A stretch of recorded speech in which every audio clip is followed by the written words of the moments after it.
மீன்களை பிடித்தவன் மனுஷனை பிடிக்கவே மாற்றின இயேசு என் படகில் உண்டு.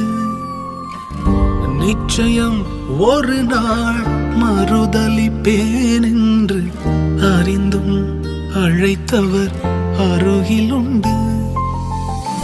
நான் வீசும் வலைகள் எல்லாம் பெருமையாய் வந்தாலும் என்னோடு அவர் இருக்க குறையேது.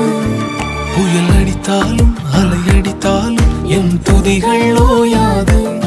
கரை தெரியாமல் கண்ணலைந்தாலும் என் துதிகள் ஓயாது. என் நம்பிக்கை அவமானாலும் என் துதிகள் ஓயாது. கைவிடத் தெரியாதவரை விட்டு ஓட முடியாது. உன்னை விட்டா நம்புவதற்கு வேற யாரும் கிடையாது.